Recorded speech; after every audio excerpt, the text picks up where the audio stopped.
Hi, my name's Ilona and I'm really happy to be with you here today. Jeroen asked me to talk a little bit about our vision for libraries, citizenship and democracy. Big topics, so I'm just going to touch on some of the topics that we've been discussing here at Public Libraries 2030. In 2016, Finland adopted a new library law, and it had a specific objective, which was, and I quote, to promote citizenship, democracy and freedom of expression. Amazing. But when I talked to our Finnish colleagues in the library sector, as well as in other parts of Europe, there was a real question. How do we do that in real life? What makes a library contribute to the building of a democratic society? In another sphere, closer to our home, the European Union came to us saying, you talk about how libraries really reach people in a different way. We need to change the way that we're consulting citizens. We need to figure out better ways of talking to real people. We know that these online consultations are non-transparent and non-exclusive, and we don't know how to make them more real, how to really connect with people. Part of this was in the framework of the European Union bringing together a new sort of 10-year research programme, which is going to tackle 5 big themes: cancer, adaptation to climate change, questions around oceans, seas and waters, questions around climate neutral and smart cities, and looking at soil health and food. And one of the big angles for all of these areas was that they wanted to develop a new way of connecting these big global issues to regular citizens. In parallel to this, there has been a lot of really, really interesting work done around participatory practices and citizens' dialogues. And this seemed to us a great opportunity to bring together a need from the European Union side and something very specific that libraries have to offer, an inclusive and democratic space. So what we've been working on is a toolkit to help libraries become expert hosters and facilitators of citizens' dialogues. Now, in the first instance, obviously these dialogues would be targeted towards perhaps answering some specific questions, bringing people together to talk about a specific issue or a specific topic. But what we know is that when you bring groups of people together regularly in a trusted place, something almost magical happens. Connections are made, communities are built and strengthened. And this is at the heart of what we believe that libraries are doing. The idea and the concepts of participatory democracy or deliberative democracy really directly involving the people is nothing new. My favourite example was often quoted by Rolf Harpel from Aarhus in Denmark, Sherry Arnstein's ladder of citizen participation. You can see here how as the involvement of the policymakers gets greater, the meaningful participation of citizens gets higher and higher and higher. And we believe that these principles of participatory democracy can be perfectly adapted into the library situations that we have today. And that's what we want to be working on going forward. So the idea is that we have I'm going to pause that there, going forward, pause.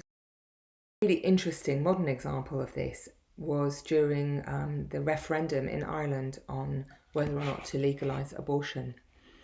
This was a process that was conducted over a 2-year period, deep participatory processes with all of the citizens, which, when the vote finally came, led to a great outcome, but more importantly, a more cohesive, informed and connected society, rather than a fractured, distrusting and disconnected society, which is something I think we could say is certainly what happened in the UK with the referendum on Brexit.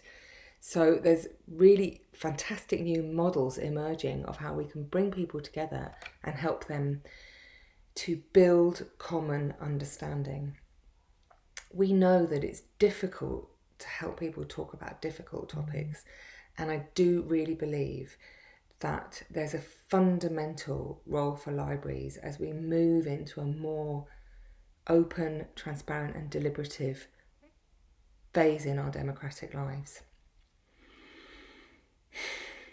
It feels perhaps slightly ironic to be talking about something that's so focused on physical meetings at a moment when our physical locations, our library spaces are closed. And we, of course, are going to be reopening again. And I think this is a good time to think about and to prepare how we can be moving forward with this. The coronavirus pandemic has revealed many stress points in our societies. There's on the one hand, of course, a renewed focus on the provision of basic digital skills. And I think that's something where all public libraries have an opportunity to reassess how they can reinforce their roles in this domain going forwards. Not to mention reassessing digital strategies in general and how libraries can at least use the digital tools that they have to support the communities that they serve in times when physical buildings are closed. We've also seen a potential for infringement of our basic democratic rights. It's a potential. There's more than one government in the world and in Europe which have been using this crisis as a cover to pass legislation or to put in place practices that restrict our participation in civic life, whether it's through questions of surveillance and privacy, whether it's about rules on physical movement that risk to extend beyond the current lockdown periods that we're experiencing. I think it's going to be essential that libraries are part of the rebuilding of trust and connection in our societies as our societies and communities start to reopen, as we start to re-engage in public spaces and start to re-engage with each other. So going back to my Finnish example, one thing that I did see was that in some towns in Finland, they have been starting to experiment with what this deep democratic vision could be, where they have a fully deliberative democratic process in towns. This means that every single decision taken at town level is taken collectively in a dialogue process with trained facilitators, and this goes as far as setting town income tax levels, deciding on public and municipal buildings, and with the citizens fully engaged, fully empowered and fully part of processes. And the public library is at the heart of that process. It's the space where the citizens and the policymakers meet. I think this can happen at local level. I think it can happen at national level. And I'm sure that it can happen at European level over the next few years. Looking forward to building this programme with all of the great libraries that we have in Europe, especially the fantastic libraries in the Netherlands. And I wish you all to be safe, happy and well. And I'm looking forward to your questions now.